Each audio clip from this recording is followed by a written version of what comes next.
உண்மையிலேயே இந்த சுவர் இன்னும் எத்தனை பேரை பழிவாங்க போதோ அப்படிங்கிற வசனம் யாருக்கு பொருந்தும் இல்லையோ டிடிவி தினகரனுக்கு பொருந்தும். அன்றைக்கு தர்ம யுத்தம் நடத்தினார்ல ஓபிஎஸ், யாரை எதிர்த்து? எடப்பாடி பழனிசாமி எதிர்த்தா? டிடிவி தினகரன் இந்த மன்னார்குடி குடும்பத்தை எதிர்த்தா அவர் தர்ம யுத்தம் நடத்தினார். தர்ம யுத்தம் நடத்தின அவரை காலி பண்ணிட்டு வீட்டுக்குள்ள வச்சு மிரட்டி கையெழுத்து வாங்கி அவரை ராஜினாமா செய்ய வச்சது இந்த டிடிவி தினகரன். இன்னைக்கு அதே ஓபிஎஸ் அவர்களை நம்ம இனத்தாங்கிறார். அன்னைக்கு இனத்தான்னு தெரியலையா உங்களுக்கு? ஓபிஎஸ் சரி, ஓபிஎஸ்ஸை காலி பண்ணீங்க.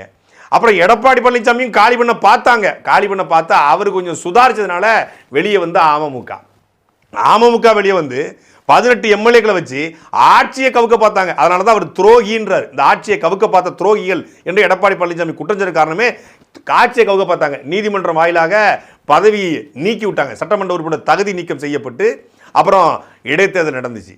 அதுக்கு பிறகு திருப்பி ஓபிஎஸ் கூட கொழுவி ஓபிஎஸ் திருப்பியும் அதிமுக பிரித்து கொண்டு உங்களை எப்படியாவது நாங்கள் வந்து மீண்டும் பொதுச்செயலர் ஆக்குறோம், நான் ஆக்கி காட்டுறேன், எங்களுக்கு அந்த சக்தி இருக்கு அப்படின்னு அவர் மண்டையை கழுவி எந்த ஓபிஎஸ் முதலமைச்சர் பதவியை பிடுங்கி எடப்பாடிட்ட கொடுத்தாங்களோ அதே ஓபிஎஸ் திருப்பி நாங்கள் உங்களை பொதுச்செயலர் ஆக்கி காட்டுறோம்னு சொல்லி திருப்பி அவர் மண்டையை கழுவி அவரை திருப்பி அதிமுக பிரித்து கொண்டு தனியாக நிப்பாட்டி அவரை பாஜக கூட்டணிக்கு சேர வச்சு பாஜகவோட என் வாழ்க்கையிலே சேர மாட்டேன், 18 எம்எல்ஏக்களும் சபரிமலை கோயில் இருக்க 18 படி மாறி அப்படின்னு பேசிவிட்டு அந்த பாஜகவோட சேர்ந்து அவரையும் சேர்த்து விட்டு அவரையும் அழிச்சு இப்போ எம்ஜிஆர் காலத்திலிருந்து எம்எல்ஏவாக இருந்தார் செங்கோட்டையன்.